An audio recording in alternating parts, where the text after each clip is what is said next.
तुलसी के पास दिया जलाने से क्या फल मिलता है? एक बार माता लक्ष्मी भगवान विष्णु से पूछती है, हे स्वामी, तुलसी के पास दीपक जलाने का क्या महत्व है? और रोज शाम को तुलसी के पास दीपक क्यों जलाया जाता है? इससे मनुष्य को कौन सा फल प्राप्त होता है? तुलसी के पास दीपक जलाने की विविधता क्या है? और दीपक जलाते समय कौन से मंत्र का उच्चारण करना चाहिए? कृपया आप मुझे विस्तार से बताइए। तब भगवान विष्णु कहते हैं, हे देवी, आज आपके समस्त मानव जाति के कल्याण के लिए बहुत ही महत्वपूर्ण प्रश्न किया है। आपके इस प्रश्न का उत्तर देने से पूर्व मैं आपको एक प्राचीन कथा सुनाता हूँ, जिससे आपको सभी प्रश्नों के उत्तर मिल जाएंगे। इसलिए आप इस कथा को ध्यान पूर्वक सुनिए। इस कथा को ध्यान से पूरा सुनने मात्र से ही मनुष्य को 100 वर्षों तक तुलसी के पास दीपक जलाने का पुण्य प्राप्त होता है। फिर माता लक्ष्मी कहती है, हे स्वामी, मैं इस कथा को सुनने के लिए उत्सुक हूँ। कृपया आप इस कथा को सुनाना प्रारंभ कीजिए। तब भगवान विष्णु माता लक्ष्मी को वह कथा सुनाने लगते हैं। हे देवी, पूर्व काल की बात है। दक्षिण दिशा में तुंगभद्रा नाम की एक बहुत बड़ी नदी है। इस नदी के किनारे हरिहरपुर नाम का एक अत्यंत सुंदर नगर बसा हुआ था। उसी नगर में काशी नाम के एक ब्राह्मण निवास करते थे। वे अत्यंत गुणवान, चरित्रवान, धर्म कार्य करने वाले तथा वेदों के मार्ग पर चलने वाले थे। उन्होंने समस्त शास्त्र का अध्ययन किया हुआ था। उस ब्राह्मण की एक पत्नी थी, जिसे लोग दुराचार कहकर पुकारते थे, क्योंकि उनके कर्म ही उसके नाम के अनुसार थे। वह सदैव ही अपने पति को अपमानित करती थी। वह अपने पति के लिए कुवाच्य कहती थी, पति को भयंकर दुख देती थी, पति के लिए कभी भोजन नहीं बनाती थी। उसने अपने पति के साथ कभी शयन नहीं किया, कभी उसके साथ प्रेम से व्यवहार नहीं किया। पति के मित्र, परिवार के लोग घर पर आते तो वह स्त्री उनको अपमानित करके भगा दिया करती थी और स्वयं काम भाव से उन्मत्त होकर निरंतर अन्य व्याभिचारिणी स्त्रियों के साथ घुमा करती थी। उसका मन पति को छोड़कर पराये पुरुषों में लगा रहता था। उसने कभी अपने पति से प्रेम से बात नहीं की, किंतु पराये पुरुषों के संग बैठकर बातें करती थी। पराये पुरुषों को मोहित करने के लिए सज धज कर गाँव में घूमने जाया करती थी। कभी वह वन में किसी वृक्ष के नीचे खड़ी रहकर सुंदर पुरुषों की राह देखने लगती और किसी दुष्ट पुरुष को मोहित करके उसके संग भोग विलास किया करती थी। फिर एक दिन वह दुराचारिणी स्त्री वन में जाकर एक वृक्ष के नीचे खड़ी हो गई। उसका चित्त काम से भरा हुआ था। वह किसी सुंदर कामी पुरुष की राह देख रही थी, किंतु बहुत समय निकलने के बाद भी उस स्थान पर कोई पुरुष नहीं आया। इसलिए वह अत्यंत दुखी हो गई और प्रियतम की खोज में इधर उधर देखने लगी। उस दिन उसका सारा परिश्रम व्यर्थ हो गया। वहां पर खड़ी होकर वह नाना प्रकार की बातें कहकर विलाप करने लगी। हाय हाय, आज तो इस मार्ग से कोई भी सुंदर पुरुष नहीं आया। अब मैं कैसे अपने काम वासना को शांत करूं? आज की रात कैसे बीतेगी? वह जोर जोर से विलाप करने लगी। उस जंगल में एक भयानक बाघ निवास करता था। उस पापिनी स्त्री की आवाज सुनकर वह जाग गया और उछलकर उस स्त्री का भक्षण करने के लिए उसके पास आया। उस भयंकर बाघ को देखकर उस स्त्री के पसीने छूटने लगे। वह भय से कांपने लगी। वह स्त्री कुछ करती इतने में ही उस बाघ ने अपने पंजे से उसे घायल कर दिया और वह स्त्री जमीन पर गिर गई। जमीन पर गिरते ही वह स्त्री चिल्लाते हुए बोली, अरे बाघ, तू किस लिए यहाँ पर आया है? मुझे क्यों मार रहे हैं? मैं यहाँ पर अपने प्रियतम को खोज रही हूँ। तुम मुझे छोड़ दो। मेरा भक्षण करके तुझे क्या मिलेगा? उस स्त्री की यह बात सुनकर वह भयानक बाघ क्षण भर के लिए रुक गया और हंसते हुए बोलने लगा, हे दुष्टा, आज विधाता ने तुझे मेरा ग्रास नियुक्त किया है। तुझ जैसी पापिनी स्त्रियों का भक्षण करना है मेरा काम है। तभी तुझे इस शरीर से मुक्ति मिलेगी। वह स्त्री कहने लगी, हे बाघ, तुम कौन हो? मुझे सच सच बताओ, तुम्हें किस कारण से बाघ की योनि में जन्म लेना पड़ा और तुम मुझ जैसी स्त्रियों का भक्षण क्यों करते हो? पहले मुझे सारी बात बताओ और फिर मेरा भक्षण करो। फिर बाघ कहने लगा, हे पापिनी, मुझे तेरे पूर्व जन्म का वृत्तांत सुनाता हूँ। किस कारण में मुझे बाघ बनना पड़ा। पूर्व काल में दक्षिण देश में एक नदी थी। उस नदी के तट पर एक नगरी थी। उस नगरी में मैं निवास करता था।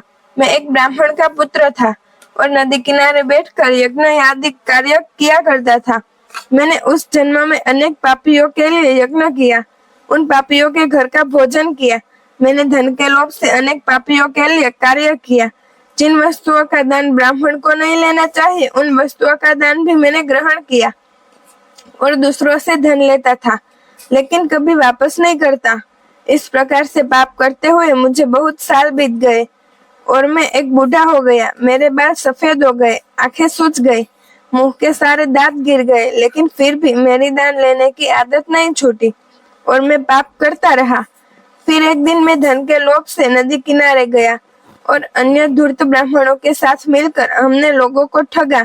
झूठ मंत्र वचन बोलकर हमने बिना विधि विधान किए ही देवी देवताओं का पूजन किया और बहुत सारा धन दान में ले लिया। फिर उसी स्थान पर एक बीमार कुत्ते ने मेरे पेट में काट लिया और मैं मूर्छित होकर गिर पड़ा। उसी क्षण मेरे प्राण चले गए।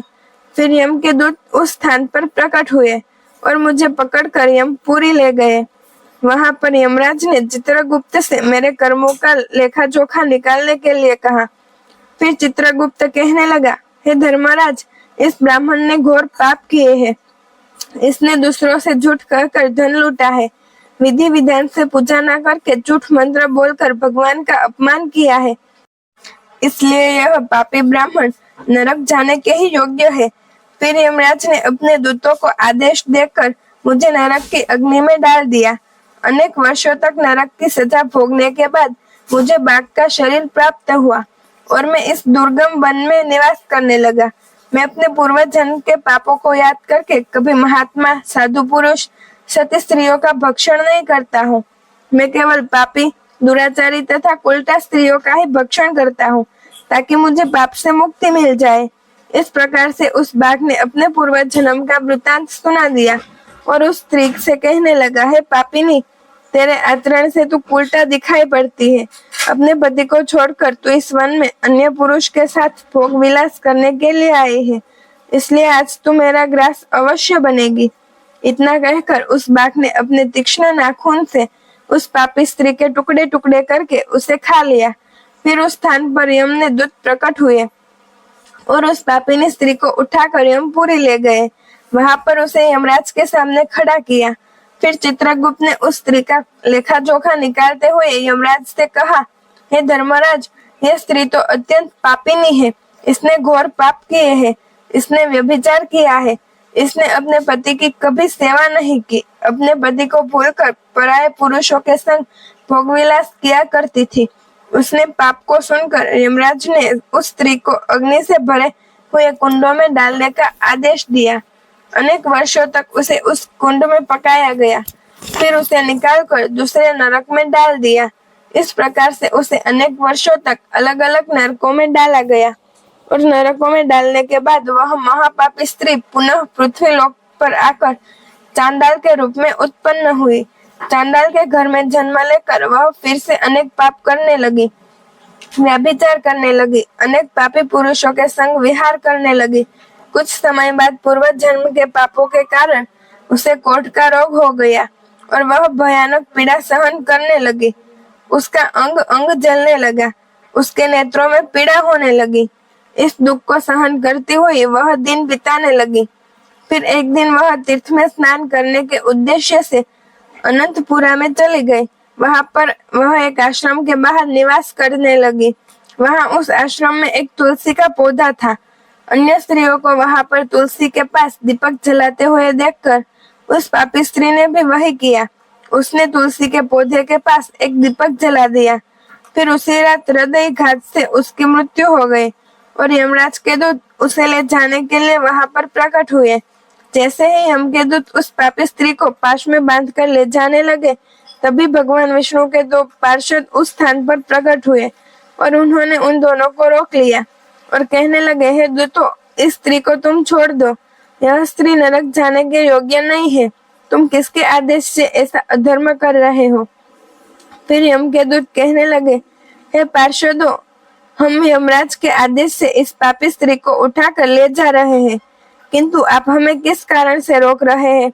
यह स्त्री अत्यंत पापी है, इसे नरक में ले जाने की आज्ञा मिली है। फिर पार्षद कहने लगे, हे दूतों, यह स्त्री तो विष्णु भक्त है, यह नरक जाने योग्य नहीं है। इसने शाम को तुलसी के पास दीपक जलाया है, इसी कारण से इसके समस्त पाप नष्ट हुए हैं, इसलिए अब यह नरक जाने के योग्य नहीं है, यह स्वर्ग जाने की अधिकारी बन चुकी है। पार्षदों की बातें सुनकर यमदूतों ने उस स्त्री को उस स्थान पर छोड़ दिया और यमलोक लौट गए। वहां जाकर उन्होंने धर्मराज को सारा वृतांत सुना दिया। फिर भगवान विष्णु के पार्षद उस स्त्री को दिव्य विमान में बिठाकर स्वर्गलोक ले गए। भगवान विष्णु कहते हैं, हे देवी, इस प्रकार से तुलसी के पास केवल दीपक जलाने के मात्र से ही मनुष्य से सभी पाप नष्ट हो जाते हैं। जो स्त्री नित्य शाम को तुलसी के पास दीपक जलाती है, वह सौभाग्यशाली बनती है।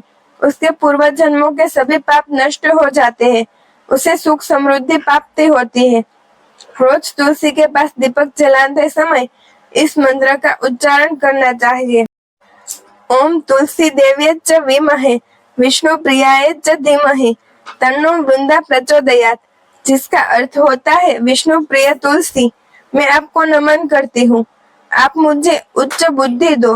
हे वृंदा, आप मेरे मन को रोशन करो। भगवान विष्णु कहते हैं, हे देवी, हजारों अमृत के घड़ों से नहलाने पर भी श्री हरि विष्णु को उतनी तृप्ति नहीं होती जितनी में मनुष्य के द्वारा तुलसी का एक पत्ता चढ़ाने से प्राप्त करने में है। 10,000 गोदान से मानव जो फल प्राप्त करता है, वही फल तुलसी पत्र के दान से पा लेता है। जो मृत्यु के समय अपने मुख में तुलसी पत्र का जल पा जाता है, वह संपूर्ण पापों से मुक्त होकर भगवान श्री हरि विष्णु के धाम में जाता है। हिंदू धर्म में तुलसी के पौधे का महत्व सबसे अधिक है। इसकी सबसे पहले पूजा भगवान विष्णु ने की थी।